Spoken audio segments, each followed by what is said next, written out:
Hello दोस्तों, मैं हाजिर हूँ एक और नई कहानी को लेकर जिसका नाम है सासू माँ ने बुलाया साले की बीवी को प्रेग्नेंट करने के लिए।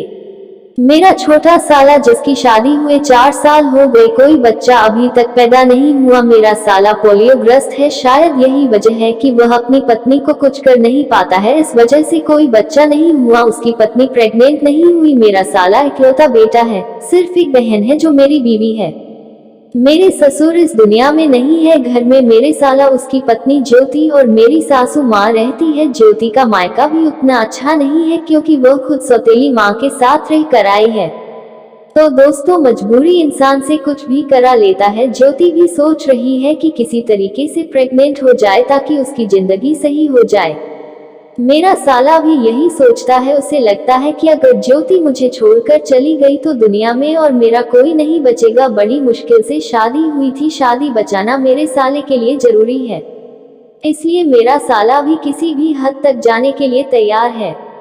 यहाँ तक कि अपनी बीवी को मुझे सौंपने के लिए तैयार हो गया। अब तो आपको समझ आ ही गया होगा कि एक औरत है, उसको करवाने के लिए उसका पति, उसकी माँ और वह खुद तैयार है।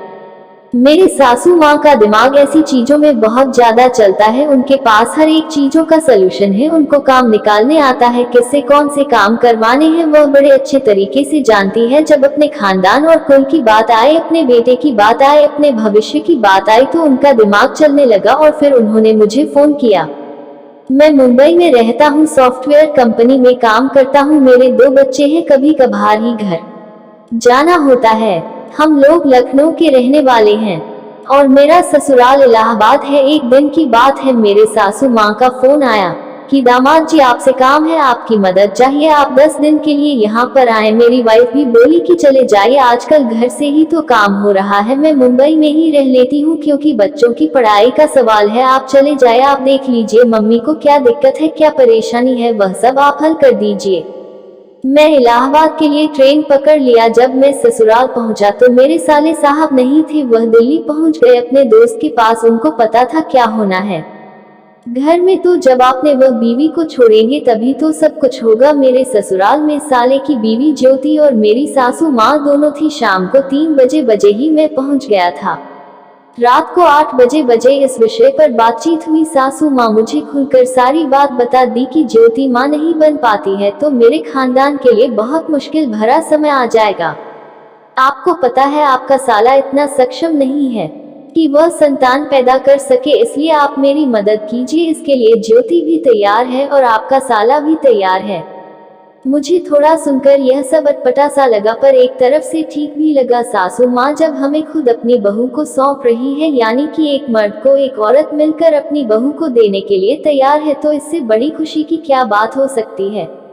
दोस्तों, मैंने सासू माँ को बोला कि बाद में कोई दिक्कत तो नहीं होगा। उन्होंने कहा नहीं बेटा, कोई दिक्कत नहीं होगा, बस आप ज्योति का गोद भर दीजिए, अपने साले को आप बाप बना दीजिए, लोगों को क्या पता। उसी समय ज्योति भी आ गई तो सासू माँ बोल भी थी उसी के सामने कि ज्योति को कोई दिक्कत नहीं है। मैंने ज्योति से बात कर लिया।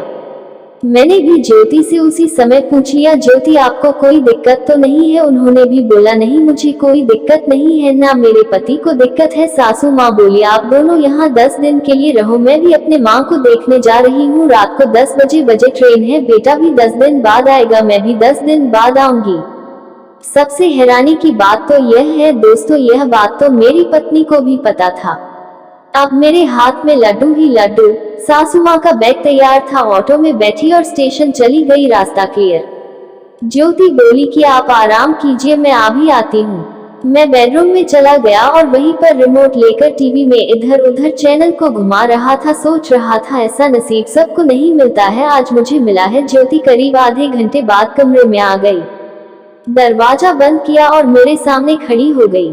ज्योति एक पतली दुबली सी लड़की, खूबसूरत लड़की, गोरी, लंबे चेहरे पर हमेशा मुस्कान रहने वाला, बड़ी बड़ी गोल गोल टमाटर, उसके गुलाबी होठ, गर्दन लंबी, बाल लंबे और काले काले, बहुत ही हॉट और सुंदर महिला है। मैंने पहला प्रश्न यही किया कि क्या आपको कभी साले साहब खुश किए कि नहीं। उन्होंने कहा आज तक मैं प्यार क्या होता है नहीं जानती, पर हाँ मेरी टमाटर खींच गया है, निप्पल बड़े बड़े हो गए हैं। क्योंकि आपका साला आज तक टमाटर को छोड़कर कुछ भी नहीं किया है। वो सिर्फ टमाटरों का दीवाना है, खूब पीता है चूस चूस कर। और रही बात करवाने की, आज तक वो हाथ तक नहीं लगाया मेरी चिड़िया और पिछवाड़ा पर।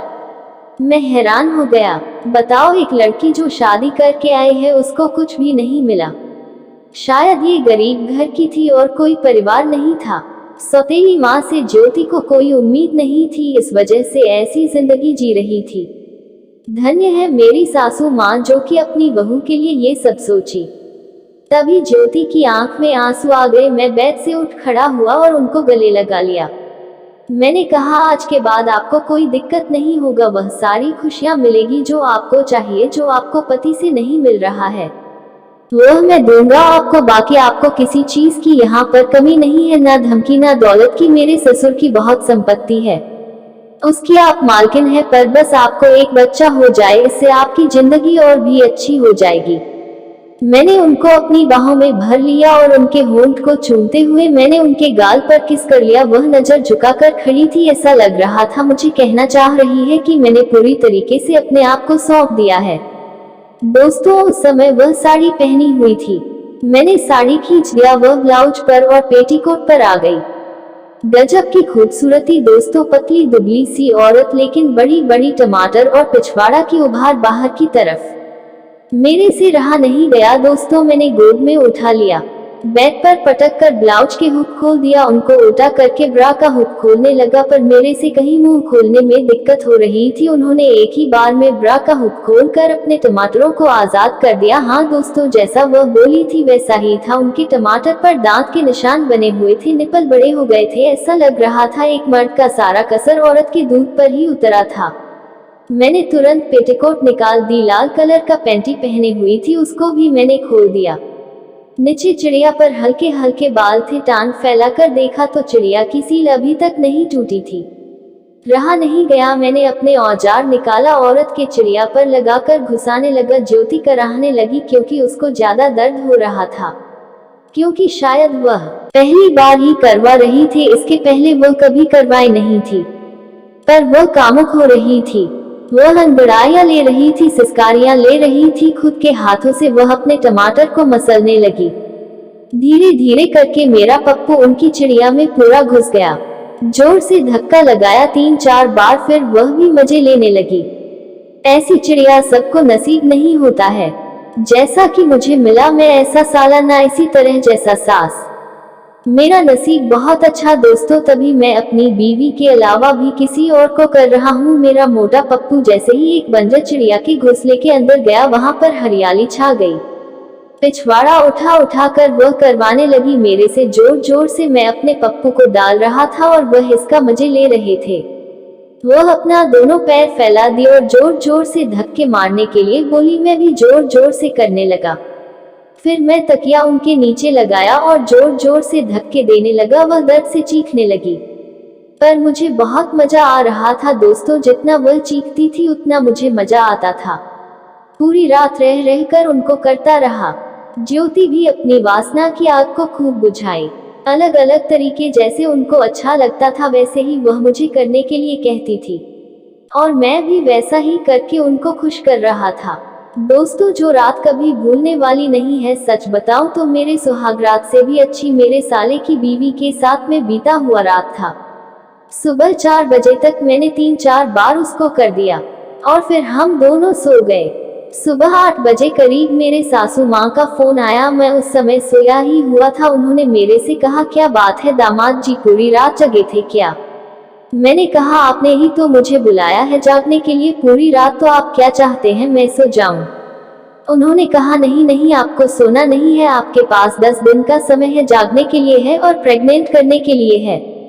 उम्मीद करती हूँ इस 10 दिन में ही आप ज्योति को प्रेग्नेंट कर देंगे और अपने साले को बाप बना देंगे और मुझे दादी।